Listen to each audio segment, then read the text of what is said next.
Olá, muito boa noite a todos. Começa agora mais uma edição do programa A Verdade de 2016. Eu sou Hamilton Nogueira. Nosso tema para debate hoje é o novo Código Nacional de Ciência, Tecnologia e Inovação, sancionado recentemente no dia 11 de janeiro. Fique atento, o programa A Verdade está no ar.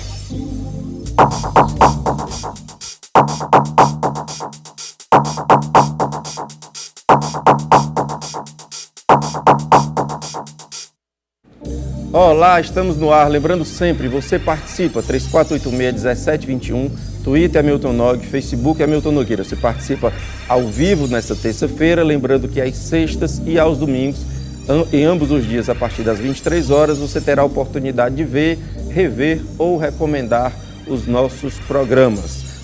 Hoje, além de você que participa de casa, aqui conosco no estúdio estão Vera Baiense, a professora Vera, ela atua no IFCE, professora do IFCE, o Instituto Federal de Educação, Ciência e Tecnologia do Ceará, além de ser avaliadora do MEC. Conosco também Inácio Arruda, ele é ex-senador e secretário de Ciência e Tecnologia do Estado do Ceará. Conosco Edson Almeida, professor e gerente do Departamento de Telemática do IFCE, e Sidney Guerra, professor, doutor, sociólogo e filósofo, você já o conhece várias vezes conosco. No segundo bloco, nós teremos a participação do Mário Áureo, que é cientista, vive hoje em Nova York, nos Estados Unidos, vai participar por Skype. Senhores, professora, muito boa noite, imenso prazer recebê-los. Temos aqui o Sidney participou várias vezes conosco, o Inácio participou uma vez, está voltando, e as estreias do Edson e da professora Vera. Vamos começar com a professora Vera. Professora, o novo código é aquém do que nós precisamos, é uma medida justa na nossa necessidade contemporânea por tecnologia, por avanço tecnológico? O que a senhora acha, em linhas gerais, desse novo código? Muito boa noite, prazer recebê-la. Eu prefiro, em vez de falar aquém ou além, eu digo que ele é necessário. Sim. Ele é necessário, ele é pontual, ele dá um novo ar à pesquisa no Brasil, principalmente para as instituições públicas, que têm flexibilizado a atuação dos seus docentes, tem a possibilidade de compartilhar laboratórios. Eu acho que ele vem na medida justa porque ele aproxima o conhecimento que se produz na universidade com a necessidade que a sociedade tem. A senhora sentiu falta de alguma omissão, algum assunto não abordado? Não, eu acho que ele é bastante conveniente. Sim. Eu acho que as questões de dúvidas e novas necessidades são coisas naturais que vão surgir no decorrer do processo. Certo. O pesquisador é muito criativo. Então, cada projeto que se iniciar, cada projeto que se pensar, novas necessidades surgirão e elas deverão ser encaminhadas. É um processo normal, eu vejo assim. Ok. Secretário, prazer recebê-lo novamente. É um prazer. A impressão minha ou a tramitação dessa matéria foi mais rápido que o normal, digamos assim? Digamos que ela não foi tão rápida. Sim. Porque o debate em torno dessa matéria começou... Isso é um debate longo na universidade, na academia, mas dentro do Congresso Nacional ele durou mais ou menos uns 8 anos. Entre as primeiras proposições até a proposição que conduziu o processo. Isso no marco legal da Sim. ciência, tecnologia e inovação. Mas precedeu o marco legal uma decisão muitíssimo importante do Congresso Nacional, que foi a aprovação da emenda constitucional número 85, que foi considerada então a emenda da ciência e tecnologia. Ela é que deu o parâmetro final para que o marco legal pudesse se assentar. Sim. Definitivamente. Por quê? Porque o pesquisador, peça-chave no processo de desenvolvimento de qualquer sociedade, esteja ele na academia ou fora da academia, esse pesquisador, quando ele estava dentro da academia, Sim. praticamente ele era barrado do processo produtivo, ele não podia chegar junto ao processo produtivo. Sim. E mesmo que ele quisesse, ou digamos que ele fizesse uma passada nesse sentido, ele sofria uma série de questionamentos via Ministério Público Federal, Tribunal de Contas da União, uma série de restrições. Era a falta do marco que terminava, legal. lógico, terminava criando uma intimidação muito forte com o setor acadêmico. E também havia uma controvérsia dentro da academia. Então, justiça se faça, tinha esse debate também dentro da academia, se é válido ou não o pesquisador participar, por exemplo, em um processo de pesquisa científica em que ele é ao mesmo tempo o professor, ele é o funcionário público e participa de um projeto de pesquisa onde ele vai oferir vantagens objetivamente, inclusive pecuniárias, ele vai ganhar com isso. Sim. Então esse debate foi muito intenso. Sim. E terminou que o Congresso Nacional definiu que sim, ele pode participar, ele pode ter presença ali, ele pode participar pecuniariamente, ele pode ganhar. Sim. Isso é um estímulo, isso fortalece.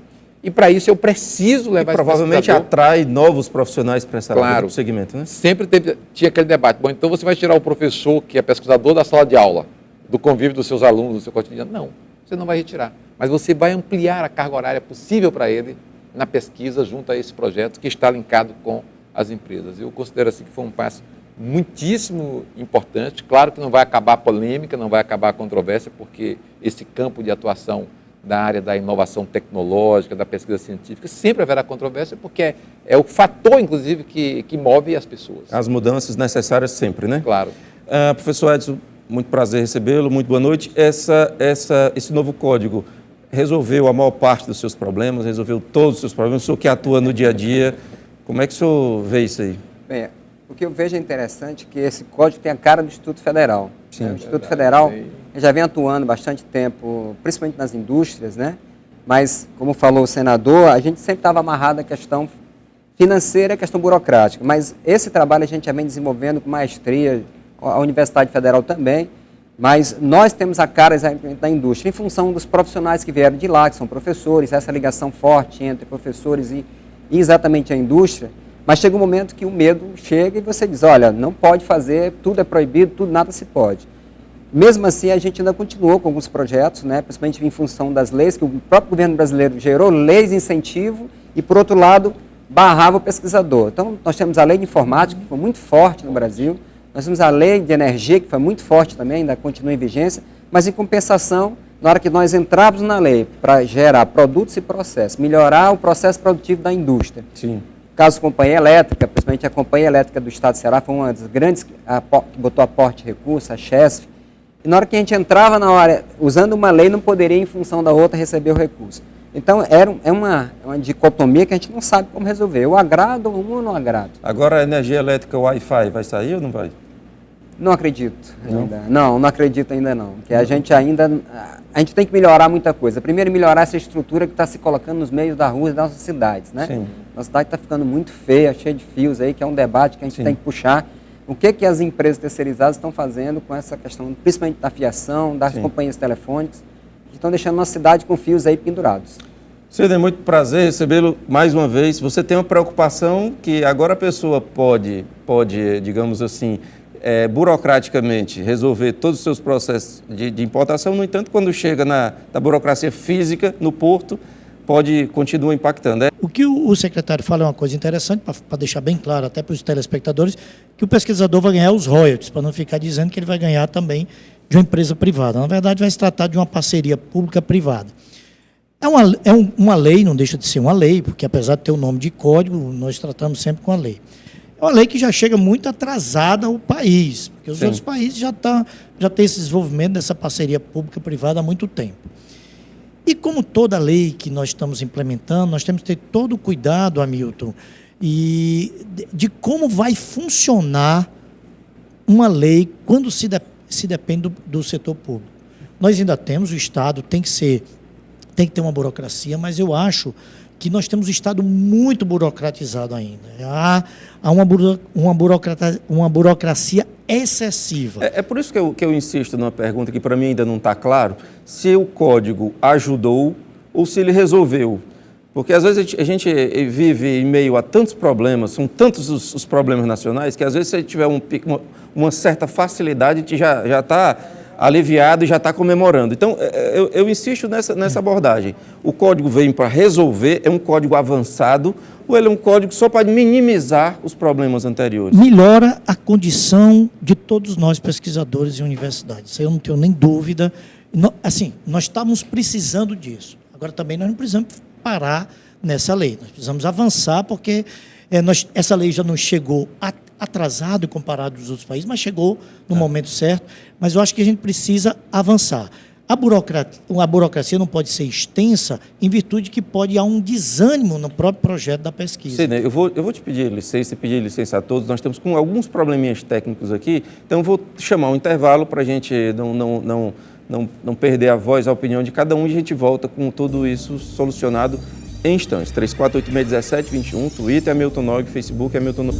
Olá, estamos de volta com o programa A Verdade de hoje, falando sobre o novo Código Nacional de Ciência, Tecnologia e Inovação. Você participa, 3486-1721, Twitter é Milton Nog, Facebook é Milton Nogueira. Participa ao vivo nesta terça-feira, lembrando que às sextas e aos domingos, em ambos os dias, a partir das 23 horas, você terá a oportunidade de ver, rever ou recomendar os nossos programas.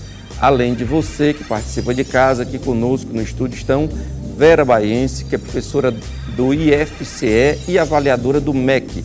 Conosco também Inácio Arruda, secretário de Ciência e Tecnologia do Estado, Edson Almeida, professor e gerente do Departamento de Telemática do IFCE, Sidney Guerra, professor, doutor, sociólogo e filósofo. Antes da gente começar aqui o debate, quero mandar um abraço para o seu Edson Celedônio, autor do livro República Federativa do Brasil. Ele faz um trocadilho com República, que ele acha que há muito poder, quase monárquico para o presidente, federativa de feudo. Então, um abraço para o seu Edson. E para o João Trajano Neto, que diz que assiste aos nossos programas lá no Rio de Janeiro. Ele mora no bairro da Freguesia, na Zona Norte, e assiste aos domingos na reprise. João Trajano e Edson Celedônio, um grande abraço. Bom, vamos ver se a gente consegue conversar com o Mário Áureo, que é um cientista, está em Nova York agora. Nós vamos conversar com ele pelo Skype. Se ele estiver na linha, vamos lá. Mário, muito boa noite. Você consegue me ouvir? Boa noite, amigo. Escuto perfeitamente. Mário, é um imenso prazer recebê-lo aqui. Mário, eu queria saber de você, nós temos um delay, então peço compreensão e paciência das pessoas em função do backbone até lá. Então vamos lá. No processo de mudança, Mário, da sua adaptação administrativa que fez você chegar a bolsas e, enfim, ir para os Estados Unidos, eu queria saber, você deve ter passado por muitas fases aí, do que se dava certo, se não. Eu queria saber de você o que te surpreendeu positivamente e o que surpreendeu negativamente. O que foi mais fácil para chegar aí e o que foi mais difícil? Bom, Hamilton, eu tive que passar por várias fases, como você falou, né? Na verdade, eu tenho uma bolsa da CAPES. A minha estada aqui em Nova York, eu estou na Universidade de Nova York. O nome do meu programa é Estágio Sênior, e eu tive que me submeter a um processo de seleção que durou bastante tempo e que coincidiu com um período de cortes, né, do governo em relação à educação.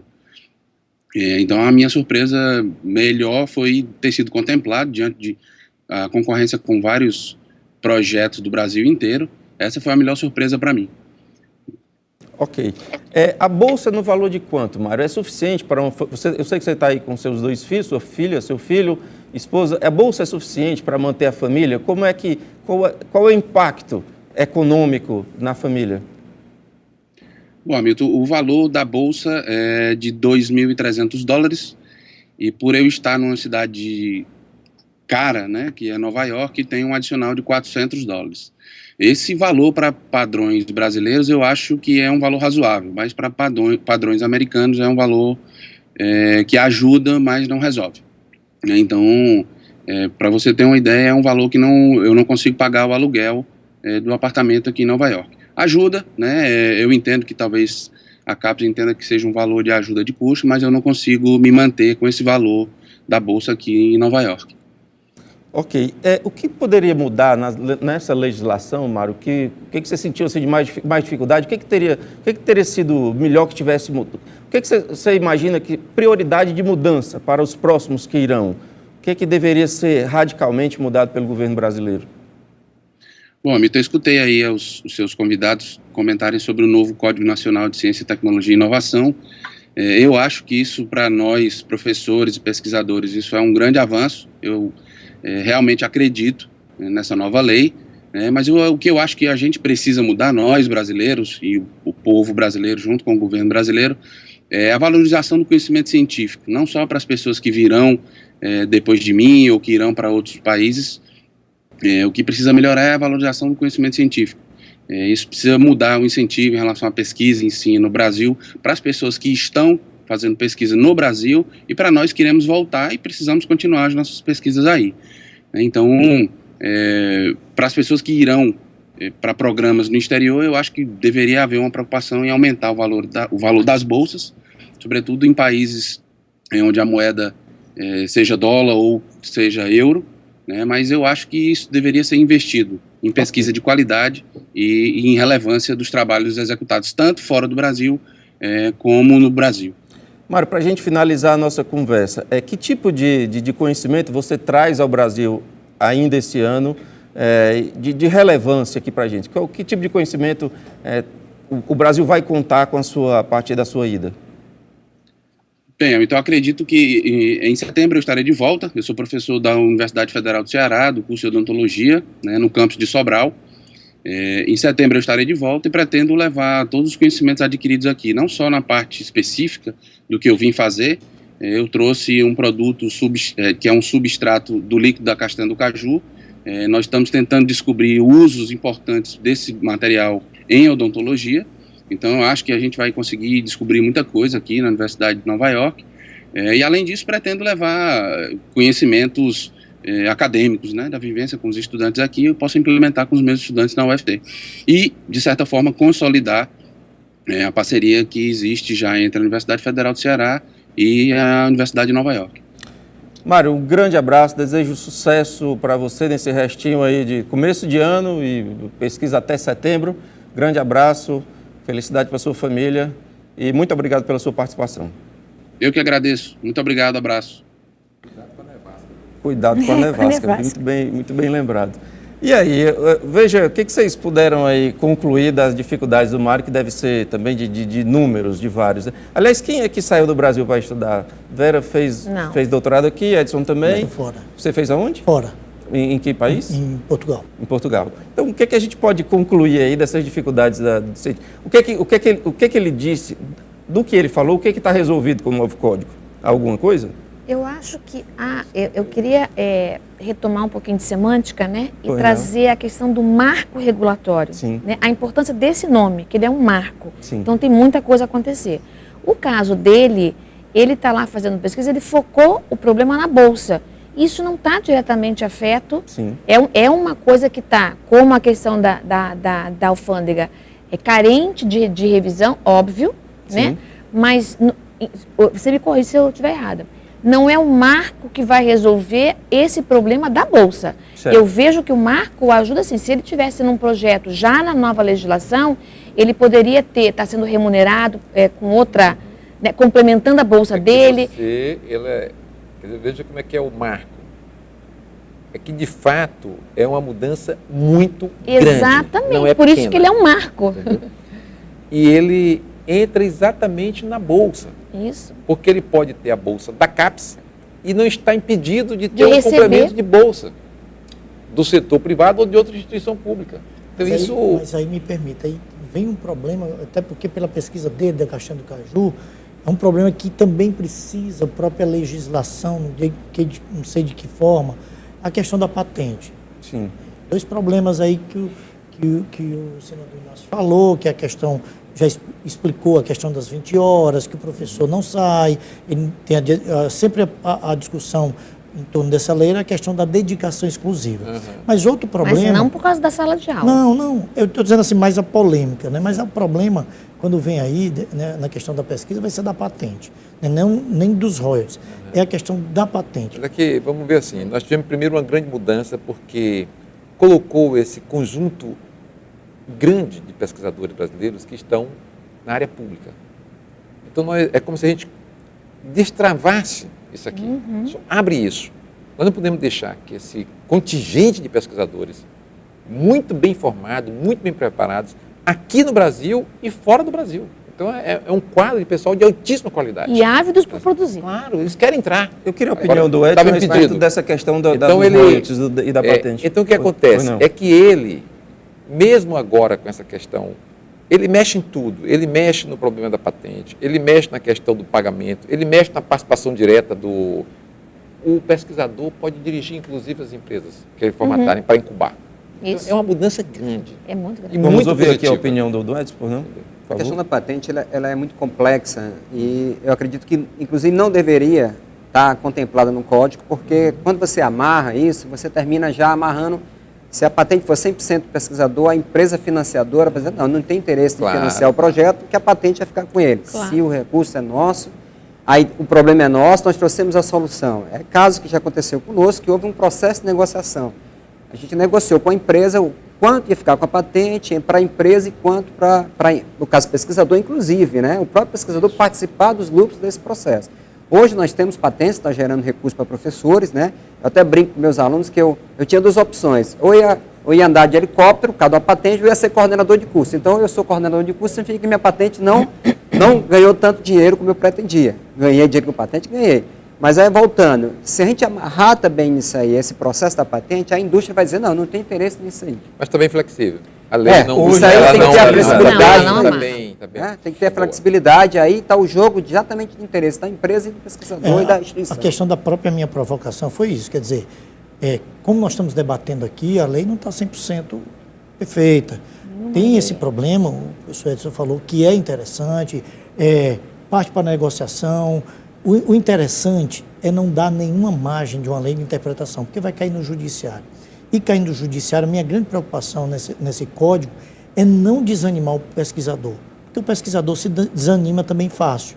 Ele faz um grande projeto, um projeto muito bom, ele está super animado com aquele projeto. E criar muita burocracia, criar muita entrave para o pesquisador, ele termina abandonando um pouco o projeto. É quando for sair lá, foi liberado tudo, ele já está tão desanimado, né? Eu acho que nesse momento o marco ele é um oxigenador. Eu tenho certeza que pessoas que estão fora do serviço público, até por conta de não poder dessa dedicação exclusiva, vão passar a considerar a possibilidade de ficar, e quem está dentro do serviço público que quer fazer pesquisa é uma oxigenação. Vamos ver agora, com o andar da carruagem, quais as dificuldades que vão acontecer. Mas ele é uma coisa que vem beneficiar. Professora, é interessante não acontecer o que aconteceu no passado, que a gente também participou desse processo. Como o Sidney falou, o recurso saiu e o aluno que era nosso bolsista da graduação já tinha terminado, inclusive, o mestrado. Sim, claro. Que era um pesquisador importante para a gente. Foi a mão de obra que a gente formou, o trabalho que a gente colocou, investiu nele, e terminou o aluno saindo porque o recurso ficou preso e demorou. Então, Sim. a questão exatamente... E isso não está contemplado no novo código, não tem nada a ver. Nós esperamos É que questão agora seja orçamentária. facilidade no É que fluxo o problema financeiro, né? é que esse novo marco legal, ele cria, ele desobstrui o caminho da pesquisa É uma científica porta de tecnológica. abertura. Inclusive com o orçamento, por exemplo, da Claro, Bolsa. por quê? Porque quando nós estamos tratando aqui da pesquisa, quando eu chego lá onde era a sala de física, que nós tínhamos aula, hoje é um laboratório lá do Instituto Federal. Lá é que nós tínhamos aula de física com o professor Neto, que já se aposentou já há um bom tempo. Mas ali naquele local, hoje é um vasto laboratório. É um laboratório que atua com 3 ou 4 empresas estrangeiras que já estão ali dentro daquele laboratório, mais umas 2 ou 3 nacionais, tá certo? Então, o que nós queremos? É que isso já se dê num ambiente onde a participação do professor, do aluno que eu estou formando, que eu quero que ele seja um continuador, que ele se mantenha naquele grupo de pesquisa, que ele possa permanecer sem a burocracia de que o dinheiro é um dinheiro público que precisa ser liberado por via de um orçamento que pode ser contingenciado, etc. Não. Eu já estou dizendo para ele que esse grupo de pesquisa, ele tem recurso público, ele será tem respeitado. Ele tem o dinheiro público, mas ele também tem a participação da empresa que vai entrar diretamente aqui. Para poder facilitar, para dar essa oxigenada que a Vera está falando. Então, acho que por isso que o nome foi realmente Marco. É o Marco. Bom, nós temos a participação aqui pelo Facebook do professor Alexandre Araújo, sempre participa conosco, ele é especialista em questões climáticas. Ele manda um artigo do Sindicato Nacional dos Docentes das Instituições de Ensino Superior, que acusa esse marco de privatização da educação pública. Que leitura que vocês fazem disso? Na realidade, esse discurso a gente já conhece de longas datas. É o mesmo procedimento, o sindicato, falar da privatização. Nós somos vítimas desse tipo de falação, de colocação, mas em nenhum momento houve essa questão da privatização. Na realidade, foi o processo inverso. A instituição ganhou muito com isso. Nós ganhamos equipamentos de pontos que nós não podemos comprar por causa da burocracia, do processo licitatório, que termina o equipamento ficar defasado. Nós ganhamos com a formação dos próprios professores, dentro das empresas, num projeto. E a empresa ganhou com isso. Além de informática, está aí, a nossa co-irmão UFC tem estruturas imensas montadas com leite de informática. E nós também temos. Nós desenvolvemos robôs para dentro da CHESF, que inclusive na mídia nem sai esse tipo de coisa, mas é um robô que está mergulhando. Então você veja o valor agregado que o seu pesquisador, o aluno e a própria companhia. E lógico, toda a estrutura que a gente ganhou com isso. Equipamentos que ficaram, que vão fazer para laboratório, que a gente monta placas, Então, monta... não tem sentido, na opinião do Edson, essa questão da privatização. Na petição da Vera. Olha, eu acho assim, vou expandir um pouquinho mais, né? Eu acho sempre que a universidade tem que fazer sentido no mundo real. Sim. O que é o mundo real hoje? É coworking, é cooperação, é dividir para multiplicar, entendeu? Então, eu acho que esse pensamento de ficar a universidade... Aí é aquela coisa, eu tenho 50 doutores na universidade e eu sou dono sozinho de nada. Aí eu vou para a sociedade, interajo, porque é quem, inclusive, mantém aquilo ali, interajo, divido, multiplico e eu sou dono de alguma coisa, menos de uma coisa muito grande. Não em dinheiro, Sim. mas em geração de conhecimento, né? de inteligência, geração de conhecimento. Então, eu acho que esse pensamento tem que ser revisto, porque o mundo não é esse mundo que nós temos hoje. Porque vai ficar a universidade lá, não sei o quê. Não, o mundo não é mais esse. O mundo lá fora não é isso. A nossa produção científica, eu concordo aqui com meus pares, a nossa produção científica é muito baixa. Em matéria de todo, não só um contexto de pesquisa em si, mas toda a produção científica de artigos, nós não temos, assim, um ânimo. Por isso que eu concordo que esse código, nesse ponto, ele dá essa oxigenação. Acho isso, assim, importante. Precisamos produzir cientificamente. Nós temos muitos bons professores, excelentes alunos. Quando eu falo professores, leia-se pesquisadores. Sim. Excelentes alunos. Toda a universidade, inclusive privada também. Sim. Não é só na universidade pública. Eu acho que essa parceria é fundamental. Como qualquer parceria é fundamental. E nós temos, para toda parceria, nós temos que ter um contrato e as regras bem postas. Quando as regras são bem postas, não tem que privatizar nada, nem tem que tornar nada. Porque as regras, Hamilton, precisam ser bem postas. Então você também não concorda com essa tese da privatização? Não entendo que seja isso. E Nasce quer se manifestar a esse respeito? Acho que é o contrário. O que nós estamos fazendo é estabelecer uma regra que permite, inclusive, que os nossos pesquisadores se mantenham no Brasil. Sim. Porque o que acontece com um pesquisador que o Edson forma, que a Vera forma, que o Sidney pode formar? É que ele olha e diz assim, tá bem, eu não vou poder fazer pesquisa aqui. A minha instituição, que é pública, não tem liga com o mundo real, com o setor produtivo. Sim. Então, acho que não se trata absolutamente de discutir processo de privatização. O que eu estou dizendo é que a pesquisa científica tem flexibilidade suficiente para que eu possa atrair cérebros maravilhosos que nós formamos. Quem leva o nosso cérebro? Tem campanha no Canadá para levar brasileiros, Não gente. só Canadá. Entendeu? Canadá, Holanda, França, isso. Japão, tem edital Para levar todo o nosso dia. povo. Então, eu pago, eu coloco ele no ensino fundamental, no ensino médio, na universidade, faço a primeira pós-graduação. No melhor momento depois eu mando produtivo, ele vai embora. Sinceramente, eu acho Eu que só corroboro, é o inverso. Eu só corroboro com o senador, o nosso colega, o próprio nosso colega, está fazendo a pesquisa da castanha do caju, pelo que eu entendi, lá na Universidade de Nova York. Na hora que a Universidade de Nova York perceber que é algo bem grandioso, Ela que é já algo percebeu, importante, por isso ele tá aí o lá. que é que ela faz? Ele diz, olha, não volte mais para o Brasil. Nós custeamos tudo que você quer aqui e deixa a pesquisa assim. Então, corroboro nesse sentido. E nós temos uma estrutura de pesquisa no Brasil de grande significado. E nós temos passos muito grandes. Nós temos áreas que são ilhas fantásticas do ponto de vista do desenvolvimento científico e tecnológico. Tá certo? Saiu daqui o criador do ITA, que criou também a Embraer. Sim. É uma empresa de grande porte brasileira. A Embrapa está aqui. Pronto, então, vou aproveitar a puxada da Embrapa, né, que foi criada agora a Embrapi, e só falando também que existem recursos públicos... O que é Embrapi, perdão? Copiando o modelo Embrapa, que é um modelo de sucesso, o Embrapi veio para a tecnologia e inovação, que o governo criou, e o Instituto Federal... Mais voltado para a área industrial. Para a área industrial, exatamente. E o Instituto Federal foi contemplado com um núcleo, e esse núcleo vai ser montado aqui em Fortaleza, polos de inovação, que é o polo de inovação, exatamente com o objetivo da demanda dessas pesquisas voltadas para a indústria. Como é que eu estou de tempo aí, moça, nesse bloco? 1 minuto e meio? Bom, então dá para passar aqui a Tiziane Machado. Pergunta para o secretário Inácio Arruda. Ele anunciou em setembro do ano passado a criação de uma rede de biotérios no Ceará. Ele acha que colocará o Ceará no centro das pesquisas científicas, massacrando e usando animais para isso. O senhor quer se manifestar? Por favor. Porque a Tiziane, digamos assim, não está bem informada sobre do que se trata. Né? Acho que as nossas universidades aqui do estado do Ceará, já há um bom tempo, possuem biotérios, tanto a Universidade Estadual como a Universidade Federal, a Universidade de Fortaleza, Unifor também, tem muito bom. e a Universidade do Cariri. Então isso não é algo novo? Não, absolutamente. Então é uma rede que... Esses biotérios já existem e o que você quer fazer em termos de otimização é que eles atuem em conjunto. Eles atuem numa rede única no estado do Ceará. Ao contrário de massacrar qualquer animal. O sentido é você, aos poucos, sair da rede de pesquisa animal. E isso vai acontecer no mundo e aqui no Brasil também. Nós já fazemos pesquisa na área de biotecnologia, numa rede do Nordeste, e às vezes as pessoas não sabem e ficam falando sem saber das coisas. Nós já fazemos pesquisas sem usar nenhum tipo de animal.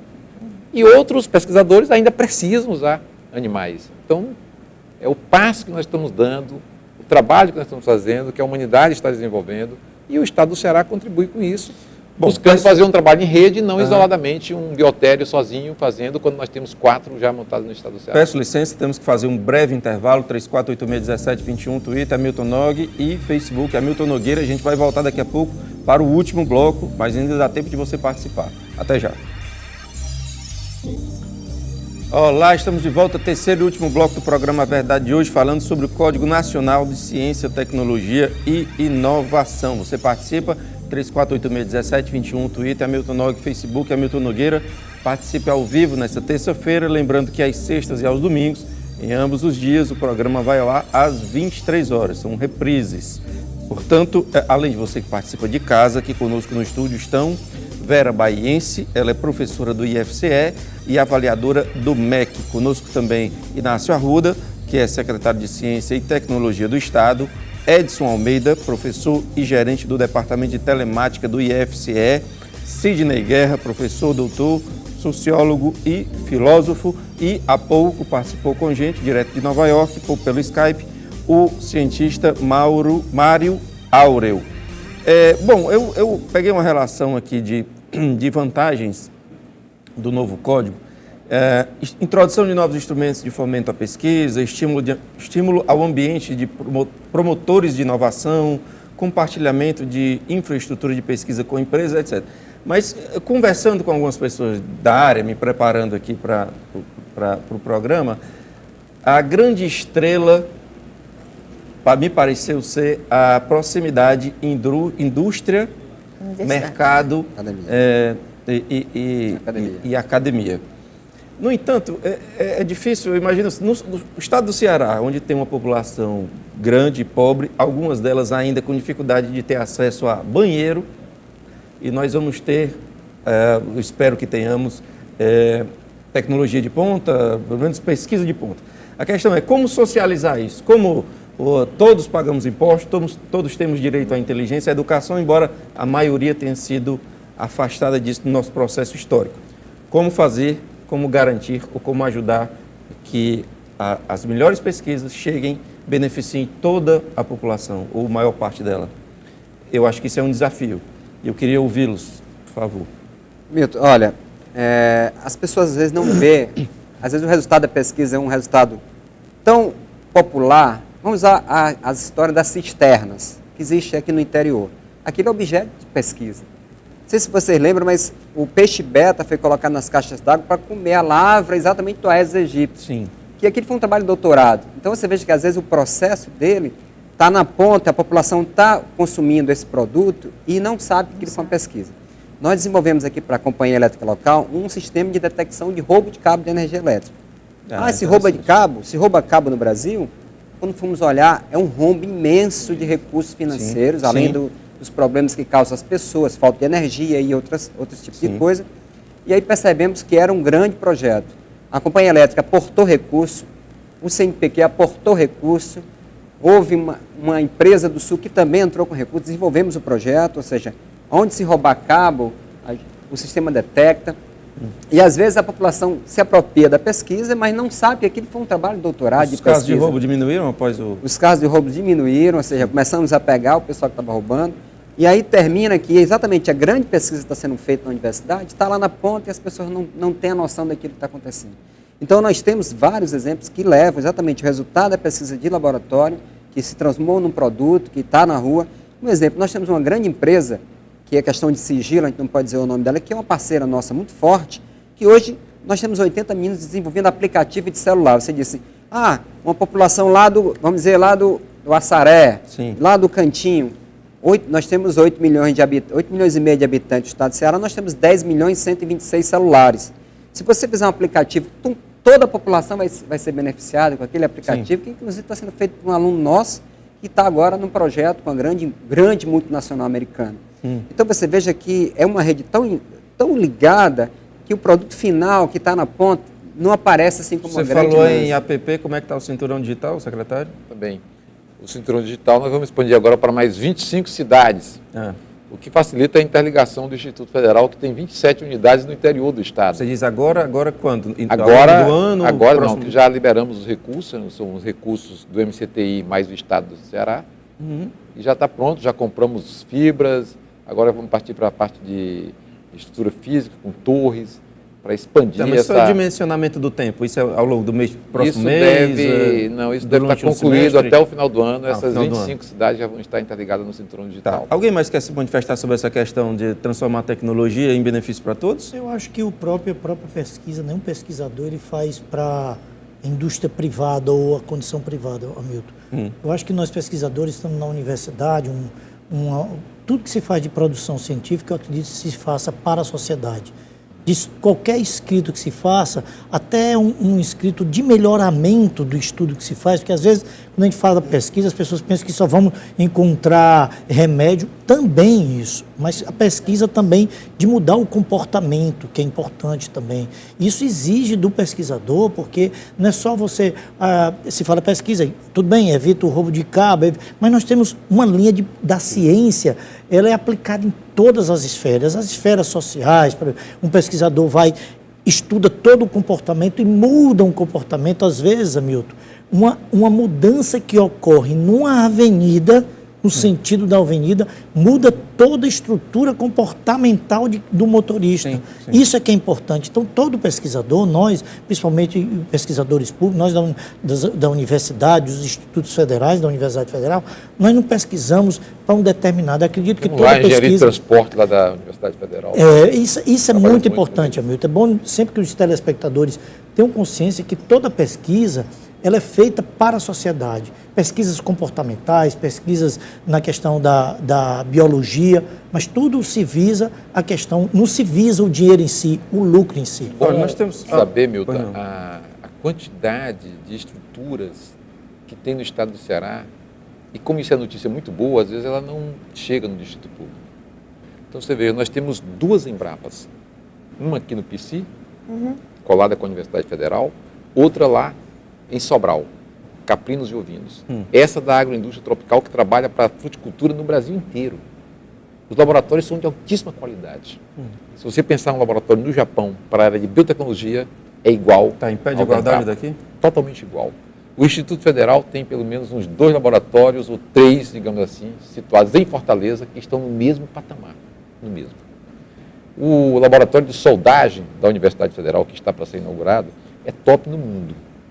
Então é algo altamente sofisticado. Aqui nós vamos ter uma Fiocruz na área da biotecnologia fantástica. Tenho aqui nós temos aqui no estado do Ceará, temos aqui no estado do Ceará, ninguém sabe. Na Estrada do Fio, na Mangabeira, no Eusébio, está um dos 20 radiotelescópios do mundo. Só tem 2 na América do Sul. Um está aqui, Eusébio. Isso eu não sabia. Entendeu? Isso tudo reúne cientistas, pesquisadores. A produção que está acontecendo, a gente que não sabe. O nosso secretário falando na parte física, que é verdade, mas também não esqueça do material humano, que mas o cearense... É porque esses estão lá, eles estão dentro desse laboratório. É importante gente de alta a gente qualidade, também refletir que pesquisa não é só tecnologia, não é só um produto.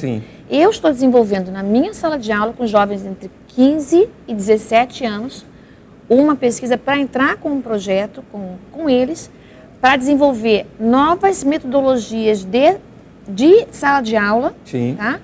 Para que eles possam se empoderar e atuar numa sociedade que vai exigir deles flexibilidade. Eu imagino que então, seja muito difícil divulgar esse tipo mas de são pesquisa, alunos né? de 15 a 17 anos, alunos que vêm da escola pública, Sim. basicamente todos, tá? Que estão desenvolvendo para mim, comigo, na disciplina de língua portuguesa, Sim. tá? Inclusive aplicativos, auxiliados por outros alunos, para poder flexibilizar e ter mais material, por exemplo, não ter o livro, não ter... Então, e eu vou entrar agora com um projeto no edital universal que está ligado a esse novo marco. Olha, então, não é só fazer a antena ou não sei o quê, também é o ser humano, tá? Na área Deixa de eu, TI, por a favor, meninada está dando um banho. Banho? E é preciso acompanhar esse pessoal, viu? O André Luiz Ferraz, ele faz a seguinte provocação aqui. As pesquisas das universidades do Brasil não chegam ao fim, não é cobrado resultado. Há muita descontinuidade, de fato, e é um cenário tão feio. Ele diz que as pesquisas são eternas e não são conclusivas. Isso é verdade? Eu tenho como dimensionar o que dá resultado e o que não? Mas é porque, às vezes, Hamilton, eu vou discordar um pouco dele aí. Acho que a pesquisa tem começo, meio e fim.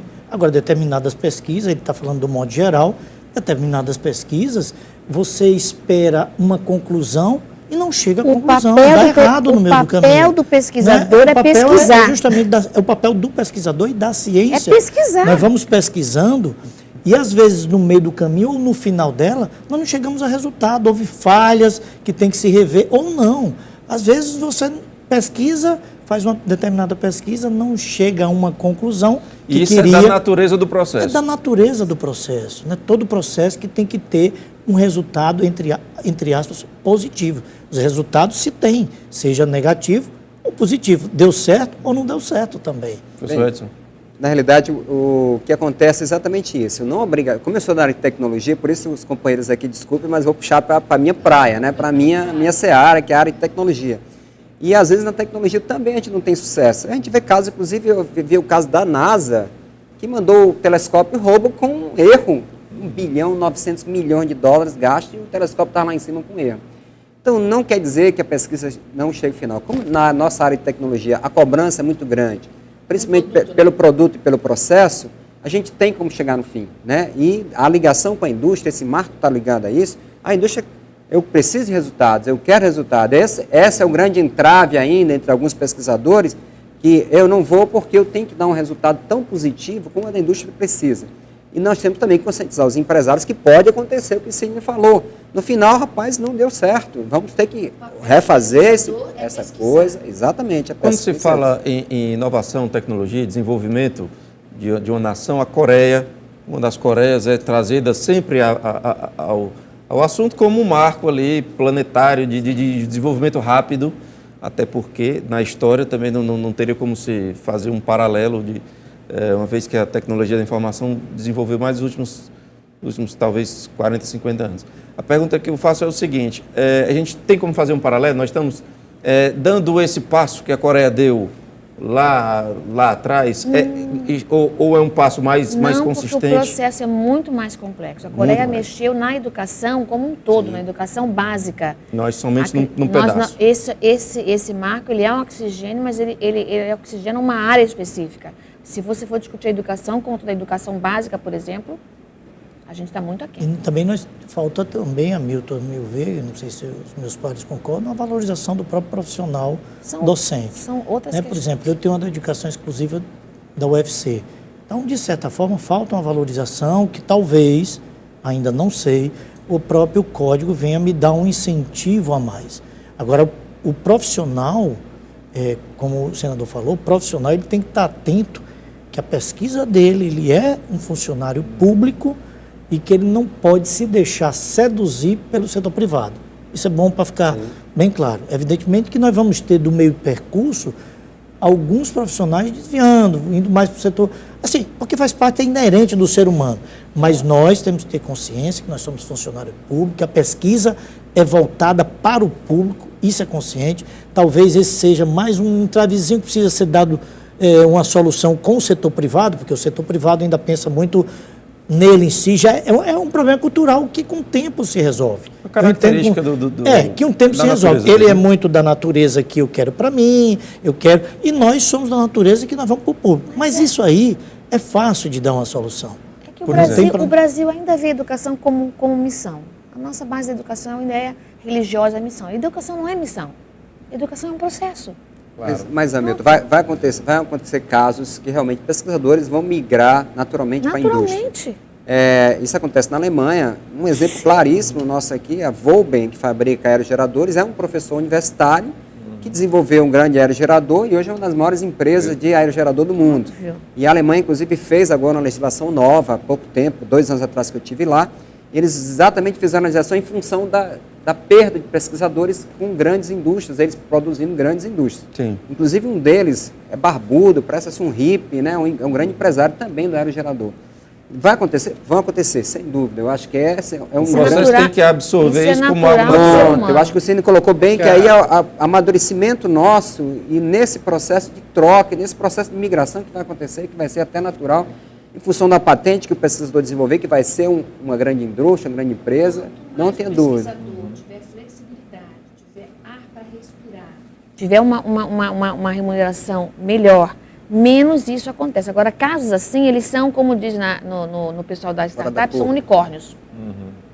Isso é um unicórnio, É que está tendo um movimento também, Vera. Isso é o famoso processo. É o problema da decisão pessoal de um país. Claro. Então, algumas nações, umas mais lá atrás, o caso dos americanos, desde a sua independência, o que eles fizeram? Se tornaram independentes, construíram um prédio do Congresso Nacional chamado de Capitólio, que era o prédio romano.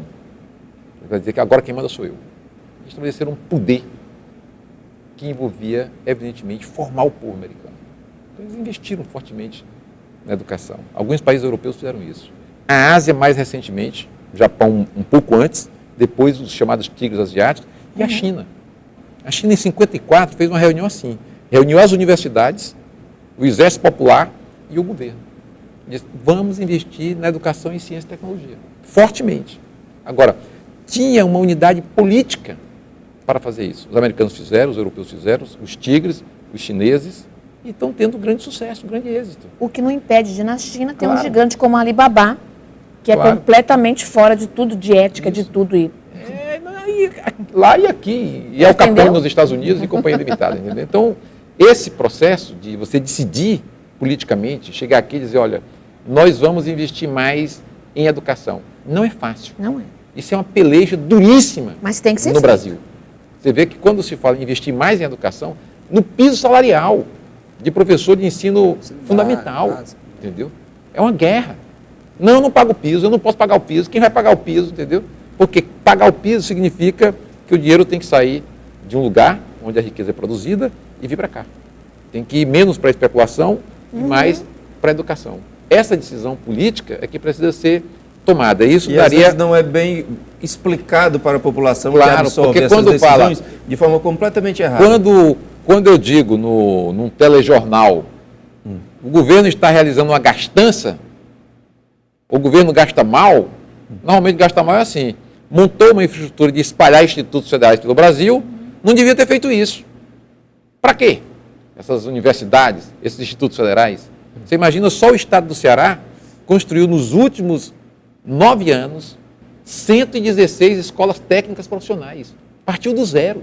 Aqui o programa Ciência Sem Fronteira já tem instrumento de medição para saber se o quanto deu certo, se já tem retorno? Alguém tem esse dado? Vamos perguntar para o Áureo quando ele voltar. O Mário. Alguém tem esse dado? Não. Não. O Mário, ele, usando o Mário como exemplo, mas na verdade tem obrigação. Eu acredito que não. Ele está na bolsa da CAPES. Só fazendo um paralelo. O que ele disse é que ele conseguiu, mesmo com o corte da CAPES, ter a bolsa. Conseguiu a bolsa. E salvo engano, a esposa dele também está fazendo um curso lá e são 2 bolsas. Agora, ele tem a obrigação de voltar ao Brasil, né?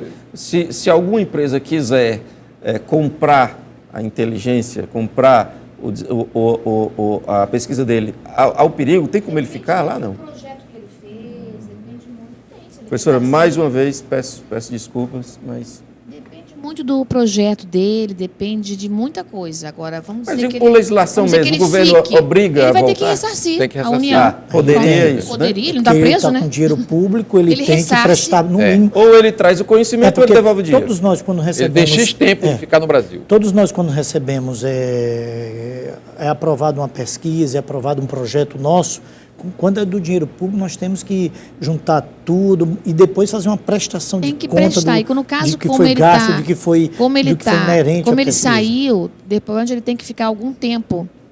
O mesmo retorno tempo que ele tem que ficou ficar. fora, ele tem que dedicar, enfim. Mas se ele quiser hoje sair, paga, ressarce a União de tudo que foi gasto com ele e pronto.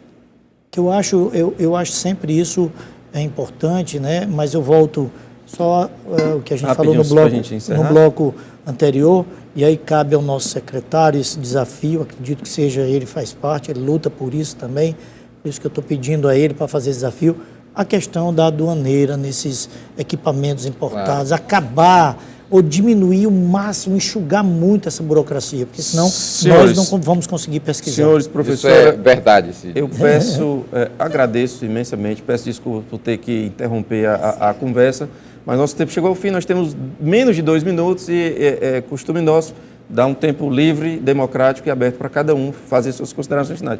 Eu peço que dê um passo de 20 segundos, porque a gente já vai estourar o tempo. Então, Sidney, 20 segundos, por favor. Eu quero só agradecer aqui, mais uma vez, estar com vocês, com nossos telespectadores, e dizer que me orgulha muito a todos os pesquisadores, professores aqui do Brasil. Nós temos excelente tecnologia em material, mas também nós temos um material humano que não deixa a desejar a nenhum outro país. Nós somos excelentes. Edson, por favor. Agradeço o convite, Hamilton, e convido a população, os empresários, que nós vamos inaugurar exatamente o nosso polo, e nesse polo tem esse objetivo do Instituto Federal, juntamente com os pesquisadores ligados, inclusive, com a Universidade Federal, que também vai aproveitar esse marco e vamos juntar as duas coisas boas, e aí vai abrir um grande espaço para a pesquisa ser aplicada realmente na indústria. Esse é o nosso foco, esse é o nosso métier, a gente sabe fazer isso com tranquilidade, e eu garanto ao empresário que eles vão ter soluções, tanto como a própria pesquisa do professor que está lá nos Estados Unidos, voltado para a castanha, como voltado para a indústria pesada, a indústria naval. Inácio, por favor, 20 segundos. Também agradeço a você, Hamilton, e a todos que estão aqui, a professora Vera, o professor Sidney, o Edson, são grandes pesquisadores, demonstrando a nossa capacidade, a capacidade do Ceará e a capacidade do Brasil. Eu considero que esse marco, você inclusive vai ter que fazer, parece-me, um novo programa. Faremos. Sobre esse assunto, muito porque prazer. ele é muito instigante, ele precisa ainda de muita explicação da regra. Nós estamos pensando na Secretaria de fazer uma espécie de cartilhazinha também para distribuir, para não ter só e-mail digital, mas também ter e-mail impresso, para que as pessoas possam manusear, perceber bem que nós estamos num espaço de avanços nessa área e que é muito importante para o nosso Estado, mas muito importante para o Brasil. Professora Vera, 20 segundos, por favor. Eu agradeço também e reafirmo a questão do benefício que esse marco traz para o pesquisador brasileiro, para as universidades, para os institutos. Ele é muito, muito, muito benéfico e eu acho assim, um sopro de vento de otimismo. E os problemas tem, mas a gente vai atrás deles e #VDC vai dar certo. Legal. Professora Vera, Inácio, Edson, Sidney, agradeço imensamente a participação de vocês, agradeço também você que esteve conosco acompanhando o programa, lembrando, as reprises às sextas e aos domingos, às 23 horas. Um grande abraço, terça-feira que vem a gente está de volta com outro A Verdade para você. Abraço e tchau.